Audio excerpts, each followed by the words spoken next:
You're listening to the Hockey Podcast Network, your home for hockey talk covering every team in the NHL. New episodes every Monday. Download at thehockeypodcastnetwork.com or wherever you get your podcasts from. Calgary Flames fans, it's time for Flames Unfiltered. Entertaining and controversial hockey talk with your host, Brad Baru. I have my opinions on what needs to be done in YYC. Now, what will Mr. Brad Treliving do? Yeah, he's the general manager, not me.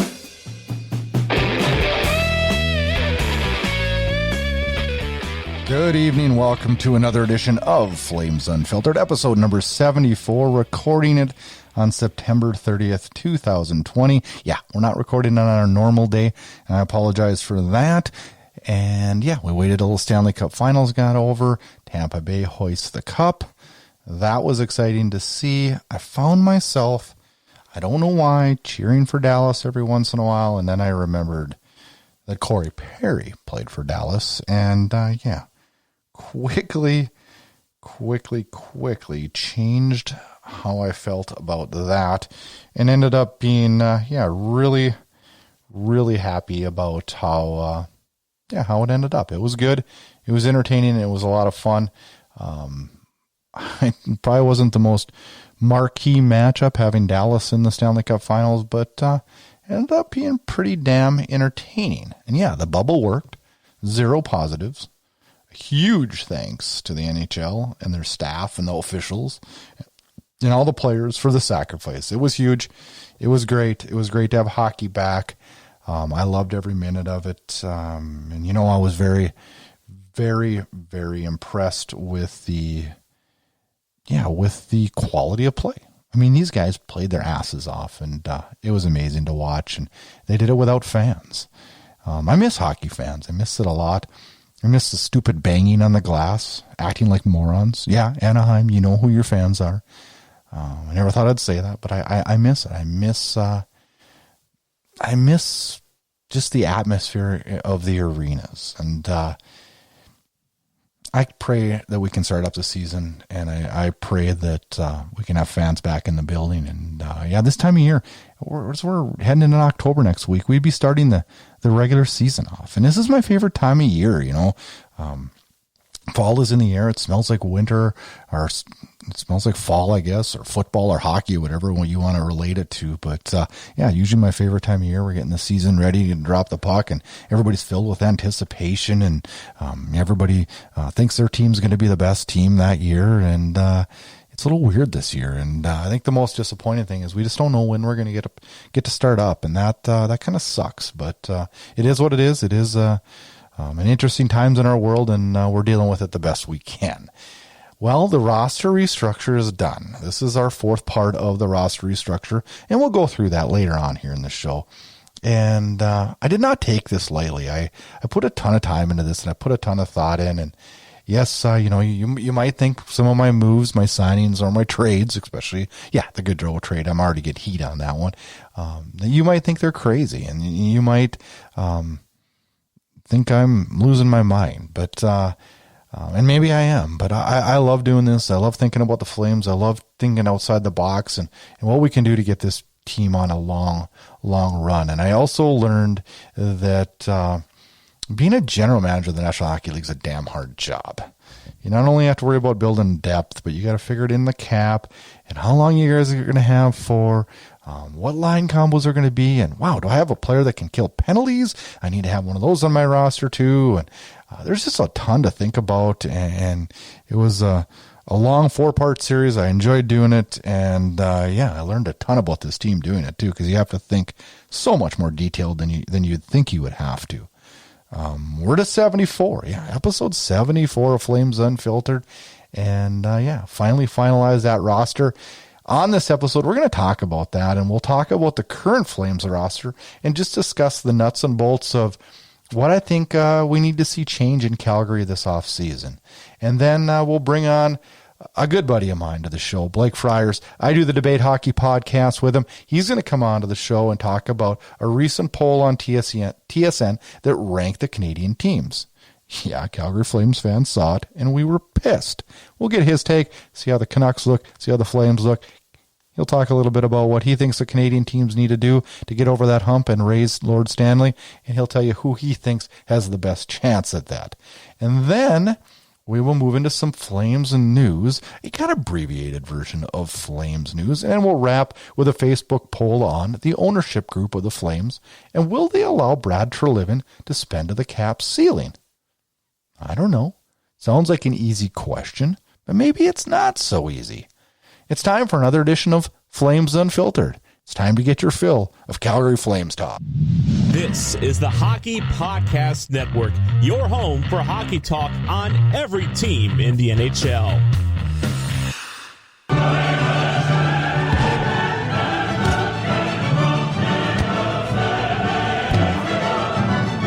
Balls can hurt, but yours don't have to. At Manscaped, we save balls. Prevent manscaping accidents with the Lawnmower 3.0, featuring skin-safe technology by Manscaped. Get 20% off and free shipping when you use promo code THPN at manscaped.com. Your balls will thank you. All right, Flames fans, time to wrap up part 4 of the roster restructure. And, it's funny. I got this posted on Cap Friendly, and it's, a lot of my social media for the Flames Unfiltered show. And man, I got crucified for my trades. Holy crapola. Did I get crucified? But you know what? And I was kind of feeling crummy about it. And I thought, man, general managers in the league get crucified on a daily basis when they make trades. So why the hell am I any different? But these are 2 trades that I put together that I thought were legitimate trades and trades that would make the deals happen. And the first one I had Adam Rosiska, Flames prospect, and a first-round pick this draft in 2020 heading to Arizona to get Darcy Kemper, get a number 1 goalie. I think that's so important to our roster this year. I think that's super, super critical. I had that trade, and then I also had Johnny Gaudreau shipped out of Calgary, to many's dismay, to the Carolina Hurricanes for Ryan Dzingel and a 2020 second-round pick to somewhat recoup the 2020 first-round pick I gave to Arizona. So really, I get Darcy Kemper for Johnny Gaudreau with Ryan Dzingel thrown in for Adam Rosiska. I didn't think that was that bad, really. I thought that was pretty good. Dzingel would help on our forwards. I hate to give up a first-rounder, but if I'm getting a second-rounder back to get Darcy Kemper out of Arizona, who's probably a top 3 goalie in this league, has proven himself for not just 1 year, but multiple years, and let go of our hometown hero, Johnny Gaudreau. But really, has Johnny Gaudreau done anything for us? Yes. He put up 99 points, and woo, yeah. But we went nowhere. We're still sitting nowhere without a cup. Nowhere. And I don't expect Johnny Gaudreau, and I don't blame us not winning the cup on just Johnny Gaudreau. But his lack of production in the playoffs is critical. You need your stars to produce, and he doesn't in the playoffs. So let's take a look at my roster on where my roster would be. I would have a first line of Sean Monahan with Matthew Tkachuk and Lindholm on the wings. My second line would be Michael Backlund with Andrew Mangiapane and Ryan Dzingel on the wings. I would have Sam Bennett centering my third line with Dylan Dubé and Milan Lucic. We saw that line a lot in the playoffs, and it was good. Let's roll with it. And in my fourth line, I would have Derek Ryan with Tobias Reeder and Glenn Godden on the wings. Defensive pairings, I would have Noah Hannafin, Rasmus Andersson, Yusuf Alamaki, Mark Pysyk, Mark Giordano, Derek Forbert, and then my 2 subs, I would have Oliver Shillington coming in and maybe take a look at a young Connor Mackey. Goaltenders, Darcy Kemper and David Riddick. I would love that pairing. I think that would be an amazing pairing. And I like how our special teams kind of comes into play. You look at power play on number 1, you could have Mangiapane, Tkachuk, and Lindholm with Gio and Rasmus Andersson on the back end. Power play number 2, I could have Sam Bennett, Dylan Dubé, and Sean Monahan with Valimaki and Hannafin on the back end. Penalty kill I really like as Derek Ryan, Tobias Reeder up front. Can't get much better than that in the league with Anderson and Forbert on the back end. Michael Backlund, Elias Lindholm up front with Giordano and Pysyk on the back end, and you can't really get too bad there. My roster size, 24 players, the cap at 81.5, 79.2. That leaves me with 2.2 in cap space. Yeah, we're going to need that cap space. You can't go into a season spending right up to the cap. You're going to need it because things are going to happen. And if this team does get us into position, that allows a little bit of leeway to upgrade for a playoff push. So let's talk about the current roster situation. What are the strengths? Well, when I sit and I look at where we stand right now with our roster, and I expect actually movement probably this week, but where it stands right at the moment, I think this team has a few key parts up front with Tkachuk, Lindholm, and Monahan. I like them. I like where Monahan's growth was last year. A little disappointed in Lindholm in the latter part of the playoffs, but, how can you argue a guy that's probably the best salary contract in the league right now? And Matthew Tkachuk does so much, and boy, did we greatly miss him against Dallas this year. And then we have a few key pieces on the back end. I like Rasmus Andersson. I think that's a great signing, and I like what he brings to the team. Noah Hannafin, I like him. I know a lot of people don't, and a lot of people think he's going to get moved. I don't. I think he's young. I think he'll grow even more into the position and be a solid defenseman for the Calgary Flames. Great leadership in Gio. People question it. I just think it's ridiculous, Gio is older. We're probably playing him way too much right now. He needs to fall down into the depth chart a little bit, but continue his leadership. This guy is so important to this Flames team. He just is. And for people to criticize him 1 year after winning a Norris, and really coming off a year last year that was not bad at all, it's pretty frustrating. It's pretty frustrating. You can see that Gio's a leader, not only in the locker room, but on the ice, but in the community. Could we ask for a better captain than Mark Giordano? We went from Jerome Iginla to Mark Giordano. Do you know how many franchises would give their right arm to go from Iggy to Gio as far as captains and leadership? It's crazy, people. It's crazy. Weaknesses. I'm not sure I like our top end depth, if that makes sense. With Gaudreau, Monahan, Lindholm, Tkachuk, I feel like we're missing somebody. And I think you need to move Tkachuk, or not Tkachuk, boy, losing my mind. I think you need to move Gaudreau out. We've seen enough. It's time. It is time. And I know the fans don't want that. We saw that in our poll last week. But I think a shakeup needs to happen. Now, I like our bottom six. I really do. I would love to have Milan Lucic and his salary go bye-bye, but that's not happening. And so we need to just make the best of that situation. Defense scares me a little bit. It's tough when you lose our probable loss of Hamonic, Brody, and Gustafsson. I'm going to miss Hamonic for his grit and his guts and his always going the extra mile to make sure to make the play and be there for his teammates. Brody, I'm going to miss his skating style. I'm not going to miss his turnovers, but he was much better. And honestly, if we re-signed him, I would not be upset at all. Gustafsson, I think there's high upside there, and I would like it if somehow we could re-sign him. But what he's asking is flat-ass crazy, and he's not getting it from Calgary in my mind. Now, unknown in net scares me. Now, this could turn into a strength with one move. Somehow we get a Jakob Markstrom to sign here. Markstrom and Kemper are my big two. If we get one of those two, I'm super pumped. If not, then I'm good with going with Talbot. I am. Now, there's lots of questions going into this season. How will this team react to a full season with Jeff Ward? Will one of the core get traded this offseason? I think that's the question most of us want answered the most. Is Monahan gone? Is Gaudreau gone? One of those two. Are they gone? Will Valimaki stay healthy next year and emerge as a true top four? Will Talbot return, or will we get that big fish? What would it be like with a Markstrom in net? It'd be amazing. Plus, Canucks fans would be freaking irate, wouldn't they? It'd be fun to watch. Is re-signing Brody the plan, or are we going to get that big top-end defenseman like Oliver Ekman-Larsson? I hear the Pietrangelo rumors, and I'm not buying it. I'm just not buying it all. Will Sam Bennett get the opportunity to emerge as a solid center this year like he was in the playoffs? I don't know. I hope so. Sam Bennett's like a love-hate relationship. Like, I love him at times, and I just hate his play at times.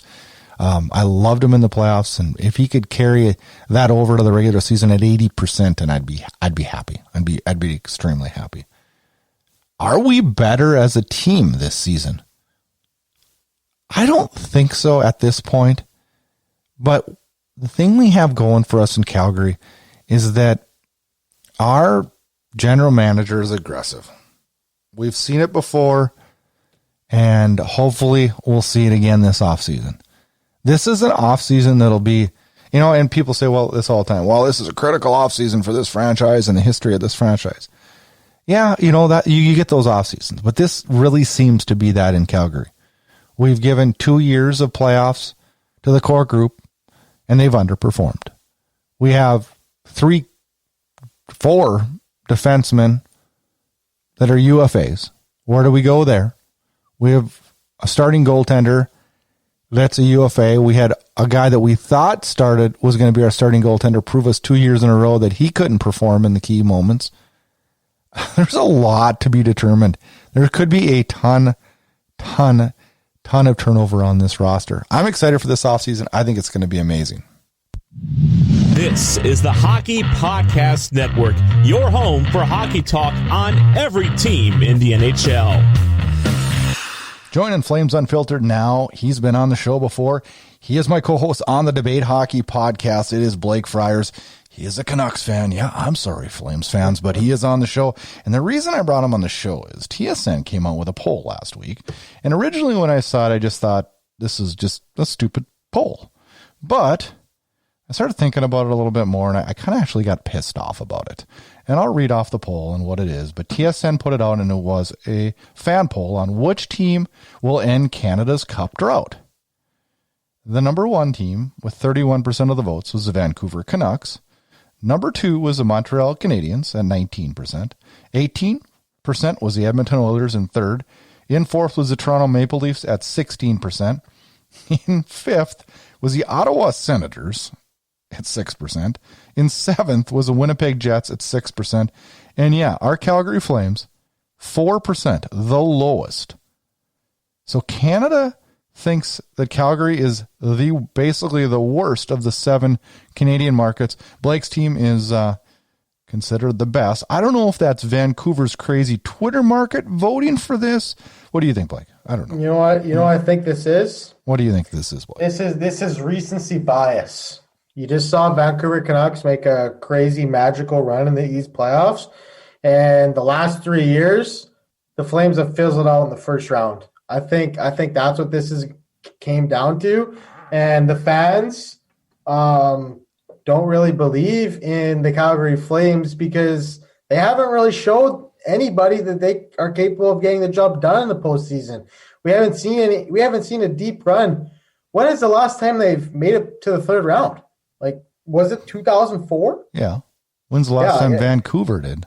Well, 2011, but they were 1 win away from going to the conference final this year. That's why I think that a lot of fans voted for Vancouver, because when you look at Vancouver, they have a piece of net with Demko. They have a cornerstone on the back end. Don't forget Markstrom.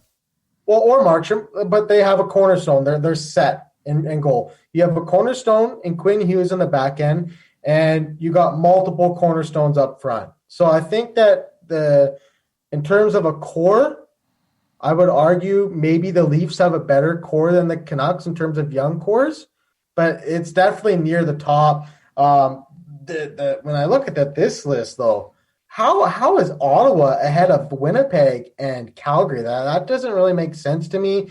Ottawa has a lot of good young pieces in place, but they are far away from winning a Stanley Cup. You could argue that Winnipeg likely has the best chance at winning a Stanley Cup. Like, they go and get some defense in the offseason. They still have Laine, Wheeler, Scheifele, I love Winnipeg's roster. Kyle Connor. Hellebuck and net, who just won the Vezina. I mean, how can you argue that? Like, yeah, they didn't look good against the Calgary Flames, but when you lose you were injured your top line center and your top line wing in the first period, right? Laine got hurt. No, Scheifele was 5 minutes in, and Lining was at the end of the second period. But whatever. I mean, game one. Yeah, game one. Like that's two of the top 6 forwards out of your lineup. But so Blake, how would you rank these 7? Like, how? I know I'm putting you on the spot here, but how would you rank these 7? And I'll give you mine after you're done, and then we can discuss it. I agree with number 1. I do think Vancouver would be number 1 for me. I would have Winnipeg 2. I would have Toronto 3, Calgary 4. Who do I got left here? You're at Vancouver, Winnipeg. Then who? Toronto, Calgary, and then I would probably go Montreal, Edmonton, and Ottawa. Okay, that's crazy. I would go. My number 1 would be. Don't say Toronto, please. Honestly, I would say Vancouver. But here's my deal, though. I will, if you sign Markstrom, then I'll give you the nod for the first spot. If you're not able to sign Markstrom, then I think it moves you down. But then down to what though? Probably second. Yeah.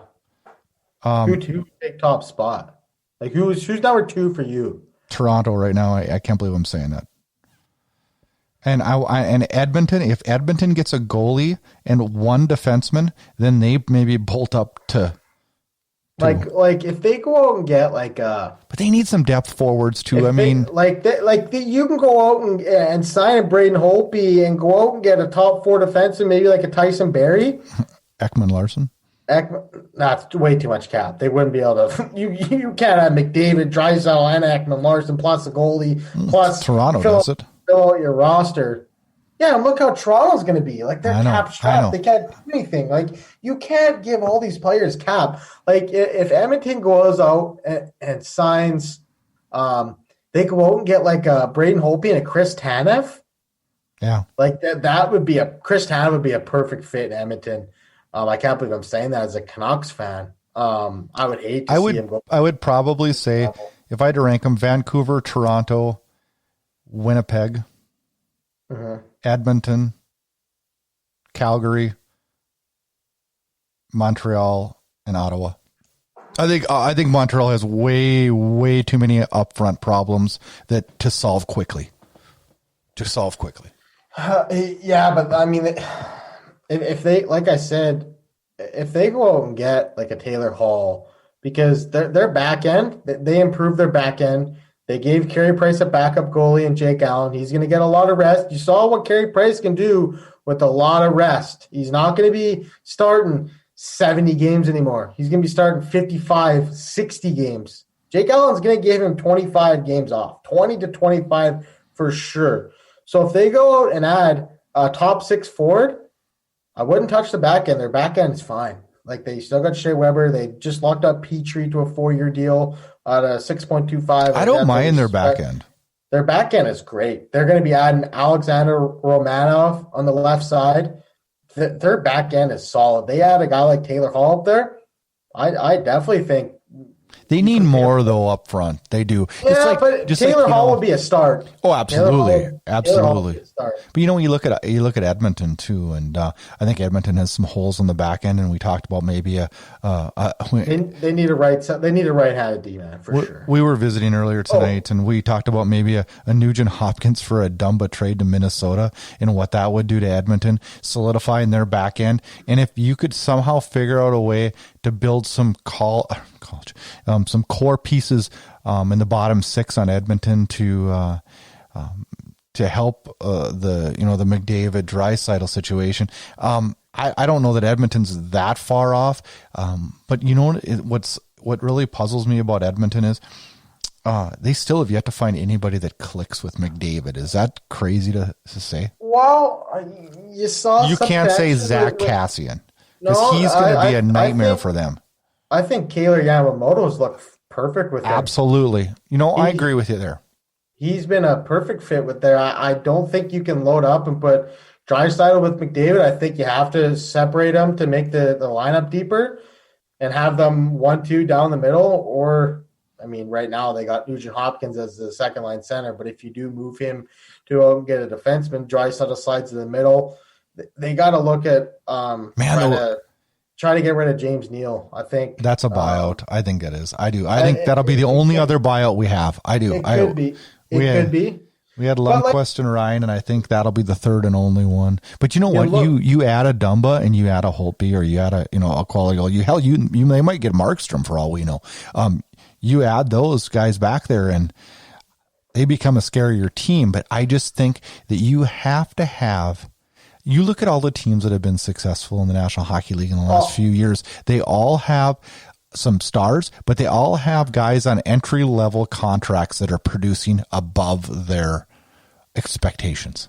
Yeah, and like you look at Tampa Bay, for instance, myself included, I hammered on them for going out and trading a first for Goudreau and trading a first for Coleman. They look like geniuses now. Dude, those guys were huge parts of that cup run. You look at Dallas, like Radek Faska. You look at Thomas Nosek for Vegas. You look at what is his name? He won a cup in Washington. He's on the fourth line. I forget his name, but like those fourth line guys back in the day, Devontae Smith-Pelly. No. He just got he's on Vegas now. I can't remember. No, it doesn't matter. Those guys on cheap deals on the fourth line, third and fourth line, those gritty guys. Edmonton doesn't have much of that. Like they don't have, like they have Zach Kassian, but they gave him almost $4 million. That contract is going to be. It's going to haunt them. It's going to haunt them. Freaking disaster for them. It's going to haunt them. Absolutely, it is. It's like. Man, who was that? Ken Holland that signed that deal, or was that? It was one of his. Yes. Well, Ken Holland has a bad track record of signing horrible deals. You look at Jonathan Erickson in Detroit. Justin Abdicator's on a horrible contract. Darren Helm was on a terrible contract. Like, there's just a pile that he handed out. Edmonton's in a unique spot. I mean, they got the brand new arena. You got the best player in the world. And they're still not making the playoffs. Something's got to give. You know what? One of the things that's crazy, though, you look at the Canadian teams, and Ottawa, to me, is a train wreck right now, and that's going to take a long time. But you look at Montreal, and we talked about how many holes they have and what could happen this offseason. And then you look at, like, Winnipeg, and I like Winnipeg, except for they need to solidify that back end a little bit, the defense. Great goaltending, good forward core. I like their group.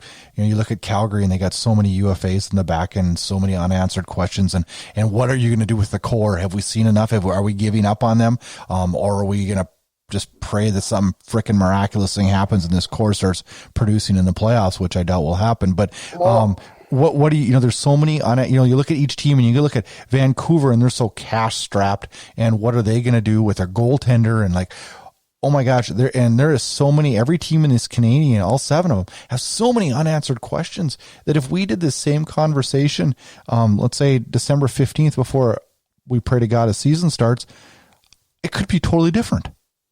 Yeah, no, 100%. Like you mentioned, the Canucks with Markstrom, do the Flames trade Johnny Gaudreau.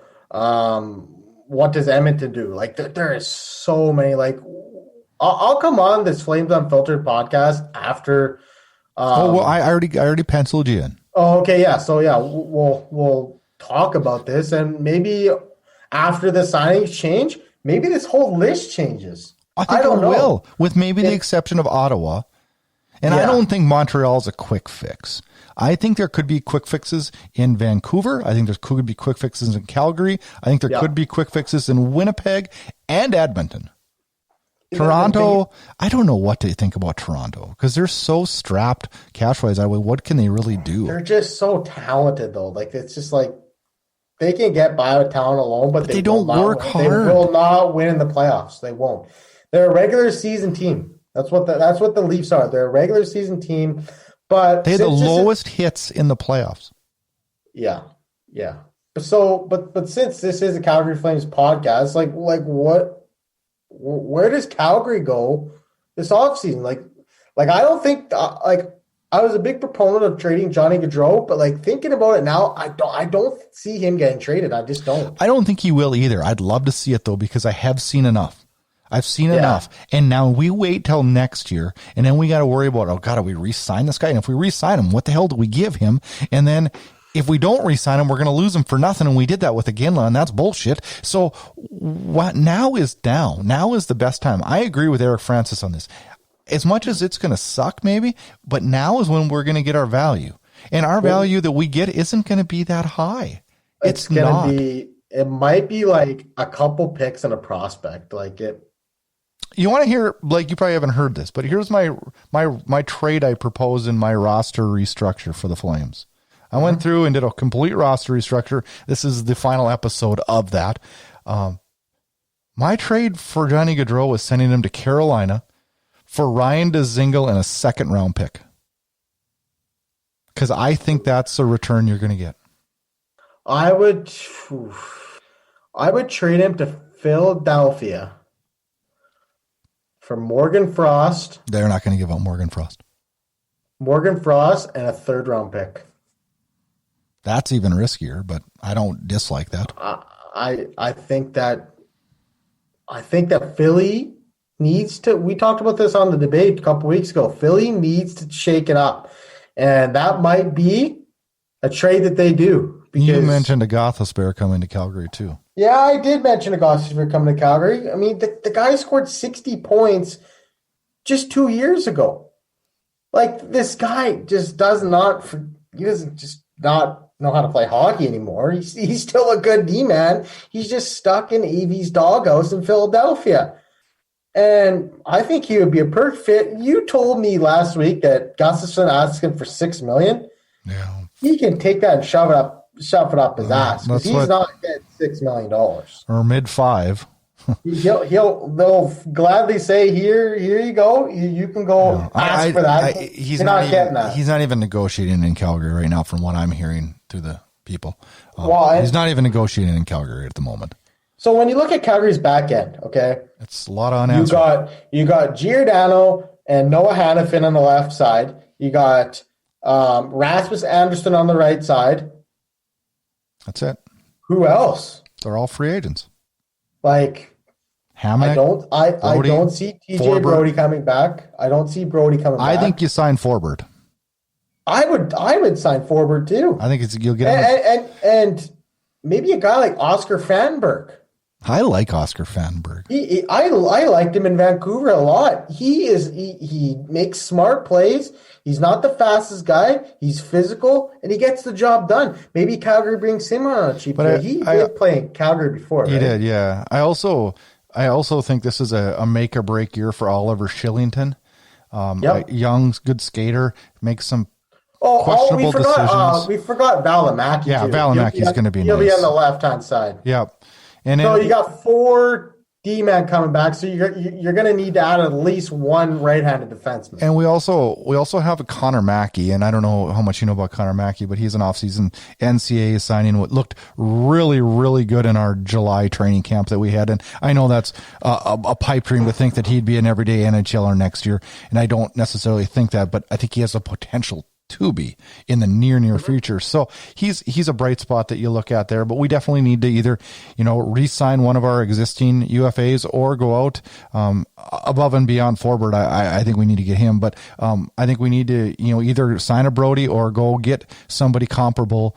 Would you bring in Tyson Barrie on a cheap contract? No. On a 1-year deal, just a prove-it deal? No, we need solid defensemen. We need defensemen. We need guys that are strong on the back end. To me, it makes no sense. Well, Chris Tanev would be amazing. He'd be amazing. He would be a perfect fit with Giordano. That'd be great to have him. Yeah, that like Chris Tanev. I love the guy to death. He's one of my favorite defensemen on Vancouver. I don't know. I hope he stays in Vancouver, takes a pay cut. But if he doesn't sign in Vancouver, there's going to be 20 teams giving this guy a contract offer. That's how good he is. He eats pucks. He eats pucks for breakfast, lunch, dinner, and he has them for his snack too. That's what the guy does. He puts his body on the line. Oh, he's like Travis to Hamonic. block shots. That's a yes, 100%. Yep. He's a better Travis Hamonic. He's a better defenseman than Travis Hamonic. But yeah, similar players sacrifice their body at all costs. But a guy like that is what. What if you could land him? Oh, you couldn't afford both of them. What if you could land him in Gothosphere? Maybe. But if you give Gaudreau up, then you can afford him. Yeah, because that's almost an equal for equal contract. So, like the Calgary's forwards, their top six is set. I really liked that third line in the playoffs with Lucic, Bennett, and what was the guy on the right-hand side? Dylan Dubé. That line was meat and potatoes. They got it done. And I think that you keep that line together. So that leaves you with Tkachuk, Monahan, Gaudreau, Lindholm, Backlund. That's five. Who am I missing out of the top six? I already said Gaudreau. Gaudreau, Tkachuk, Monahan, Lindholm, Mangiapane, and Backlund. That's it. Oh, Mangiapane is in your top six, eh? Yeah. Yeah, see, I see him more of a third line guy. Maybe Dubé slides up in the top six this year. I like Mangiapane's play better than Dubé. You do, eh? I do. I thought Dubé looked really good in the playoffs. Maybe it was the beard. Yeah, maybe. Mangiapane. He's an RFA, right? Yeah, and I shit on Mangiapane quite a few times during the regular season, and I've had to eat my words on him. He's proven me wrong a lot this year. Yeah, I mean, but the biggest question and then in net, you bring back Cam Talbot. Well, you do. If you can't get, you make public enemy number one, your number one go-to guy to go get is Markstrom. If you can't get Markstrom, then you try to trade for Darcy Kemper. Mm-hmm. And if you can't get Darcy Kemper, then you sign Cam Talbot. It's 1, 2, 3. So okay, let's play a little game here. What would you trade for Darcy Kemper? Easy. You trade a first round pick this year and a prospect. Mm-hmm. A lower grade prospect. I named Ruzicka, came to mind. Adam Ruzicka? Yep. I think it would would get the deal done. I think it would cost 2 picks. No.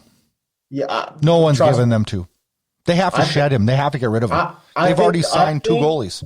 They've already signed. They have 2 goalies signed next year. I think Kemper goes to Calgary for a first and a third round pick. Okay, fine. I'll give you a third round pick instead of Ruzicka. Yep, I think that's deal. what it'll be. I think they need their picks. They need their picks. Like they lost all their picks, so they're going to be trading. But I don't give them a third round this year. Well, we don't even have a third round this year. I don't think it'll be a first this year and a third next year. Yeah, but so I think that would be a fair deal. I mean, because what's Calgary's pick? It would be a mid pick, right? 19. So yeah, and a deep draft too. So I think. And Kemper signed 3 years or 2 or 3 more years at 4.5. Yeah, it's a steal. It's 100% a steal. And, goaltending wasn't... That makes this team so much better. But does it really, though? Because goaltending isn't the issue in Calgary, Brad. It's I know it's not. I know it's not. It's scoring timely goals. That's been the problem all the time. And obviously now you need to rebuild your back end. Like, if they brought back Talbot and Riddick, they'd be fine. I'm fine. I'm with that. I'm good with that. If you bring back Talbot, but if I can get Kemper for $1 million more, yeah, 100%, you do it. But I mean, for $1 million more, if you get Kemper and you can't upgrade your back end, I don't do that trade. You can't do that. Well, we have to upgrade our back end. Calgary might trade that first round pick to upgrade their back end. Well, there have been rumored for Oliver Ekman-Larsson. Such a high price tag. Can he play the right side though? Yeah. Has he played his offside that much? Giordano plays the right side. Oh, Giordano does play his offside? Yeah. Oh, okay. So he goes over the right side. You slide Anderson down. Yeah, I think that would be fine. But it's so expensive. I know. I'd rather have Kemper. But you got to remember. Hold on. Why don't you put a little twist on this? Why don't you get Kemper and Ekman Larson. You give them Johnny Gaudreau. You give him a first-round pick. You give him a third-round pick. That's too much. We don't need How to is give. that too? We don't need. If we're giving Johnny Gaudreau, we don't need to give that much. Oh, Plus, they need to shed salary here. This isn't. They're not trading those guys because they want to. Kemper for a first and a third, and then Johnny Gaudreau for Ekman Larson. Okay, but we're taking a huge contract on there too. Well, you're eating 12, and you're giving up 6. So you upgrade your back end. Yeah, no, I'm not against it. Like I don't know. I'm not so worried about the $8 million. I'm worried about the term on. Let me look. Let me look here real quick. I'm going to go with cap friendly. Calgary has $17 million in cap space. So that's we have to sign a lot. And they have Majapani to sign. I think they bring back Toby Reeder. I think he's a great fourth liner for you guys.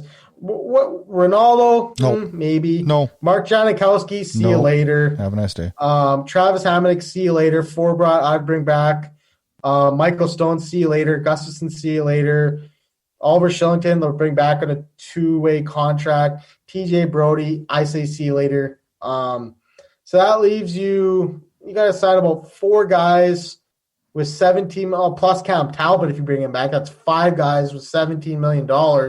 Plus you want to upgrade your back end. That's not a lot of cap space at all. No, I know. It disappears pretty quickly. Just like every other team in the league, man. I remember a couple of years ago, I was looking at Vancouver's cap, and I was like, oh, wow, we have $30 million in cap space. We signed Alexander Edler to 2 years, $6 million. We signed another couple guys. I'm like, wow, we have $8 million left. It's like it goes so quick. Yeah, no, it goes quick, but I had to sit to those Canadian rankings, and I just shook my head because I think you summed it up perfectly with recency bias. I think you're right on the money there, and we'll see. I pray it's Calgary, and I know you pray it's Vancouver that breaks this Canadian slump, but eventually 1993. It's been a long time. Eventually it's got to happen.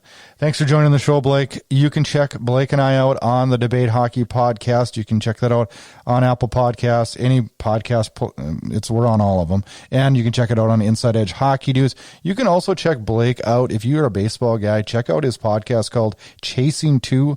That's on Apple Podcasts and all the main podcast platforms. A good baseball podcast, and they're in the heart of the playoffs now, so you can check Blake's latest episode of that. Thanks for joining the show, Blake, and we'll talk to you soon. InsideEdgeHockeyNews.com, your inside source for interviews with players and members of the hockey world. InsideEdgeHockeyNews.com. All right, Flames fans, time for a little bit of Flames news. Flames prospect Eetu Tuulola has been assigned to Västerviks IK in the Swedish Hockey Alliance League.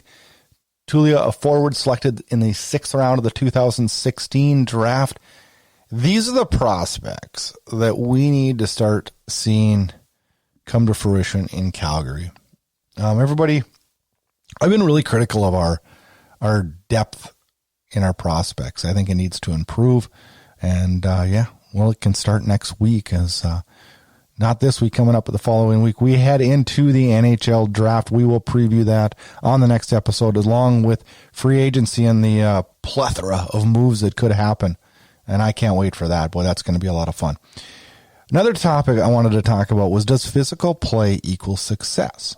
Well, hits were tracked for all the teams in the bubble. 24 teams went into the bubble, 12-12, and they've tracked hits. And up until last week, the leader in hits with 40.8 per 60 minutes was the Dallas Stars. Now let me read off the top. I'll read off the top 6. Dallas, Islanders, Vegas, Rangers, Tampa, and Calgary. Calgary averaged 35.84. And I think that was a bright spot in Calgary this year. I really do. Now, the teams that hit the least, number 1, Toronto, 19. That's terrible, isn't it?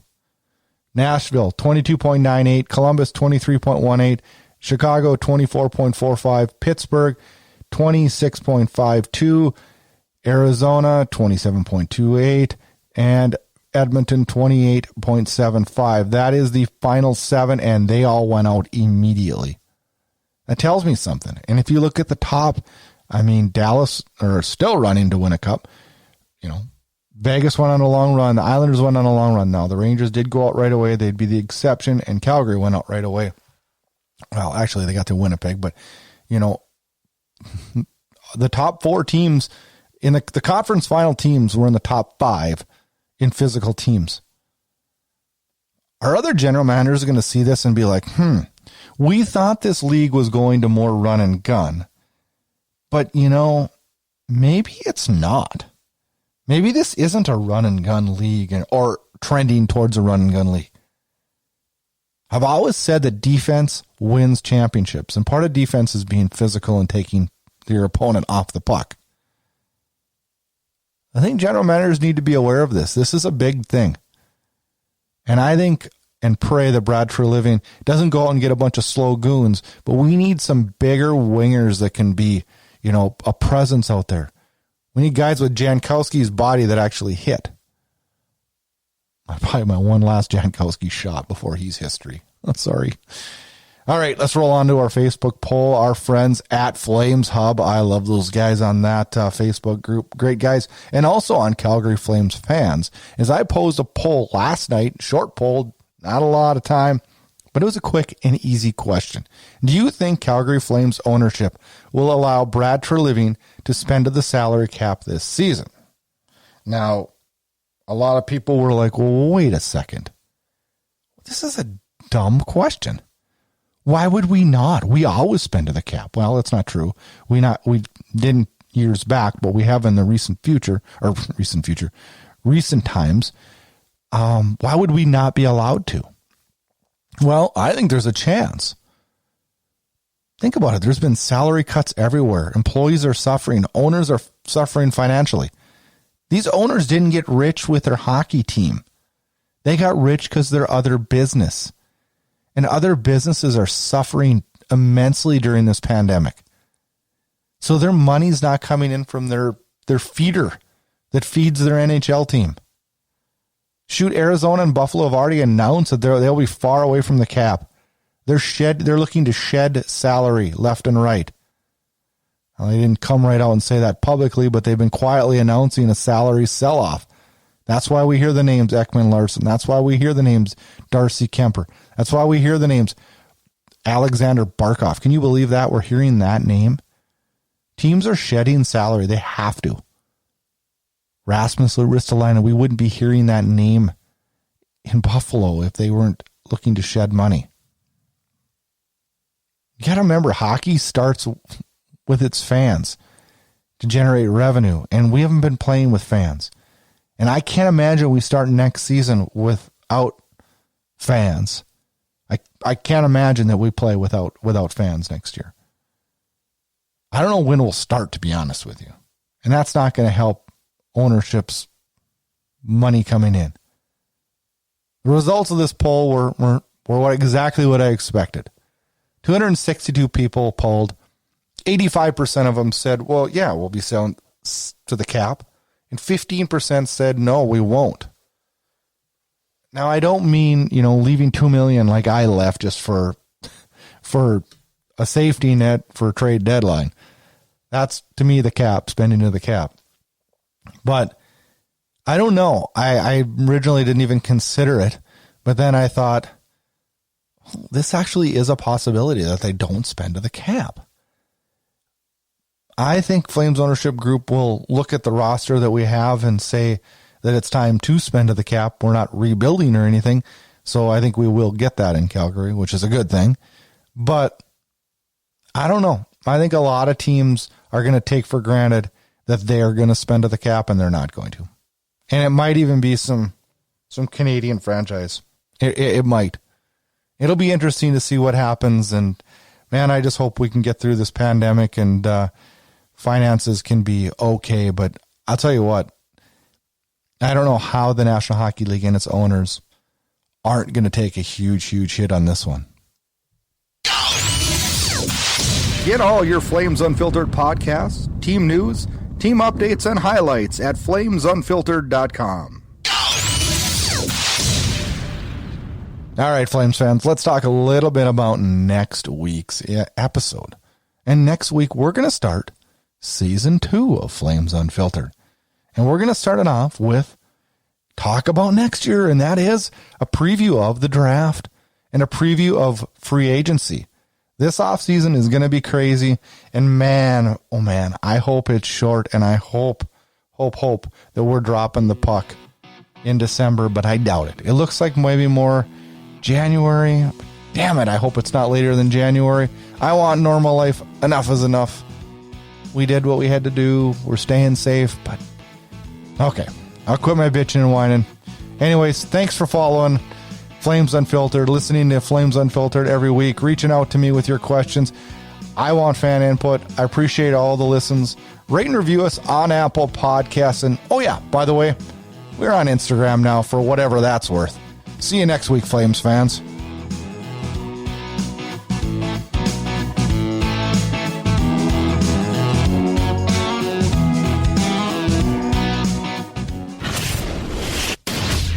Get connected. Flames Unfiltered can be found on Twitter at Flame Unfiltered. And also make sure you check out our Facebook page at Flames Unfiltered. Check out host Brad Brood on Twitter at Brad Brood. And if you like what you hear, rate and review us on Apple Podcasts. You can find Flames Unfiltered on all the major podcast players. Consider subscribing to Inside Edge Hockey News on Patreon. That'll get you exclusive content and much more. Thanks again and enjoy the hockey. Thanks for tuning in to Flames Unfiltered. Check back for more action-packed Calgary Flames talk.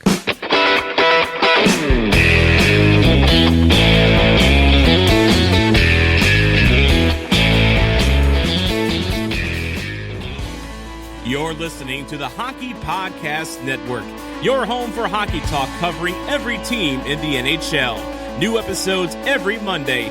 Download at thehockeypodcastnetwork.com or wherever you get your podcasts from. This has been a production of Inside Edge Hockey News Radio, brought to you by the Hockey Podcast Network. This production is copyrighted and distributed by the Inside Edge Hockey Media Group.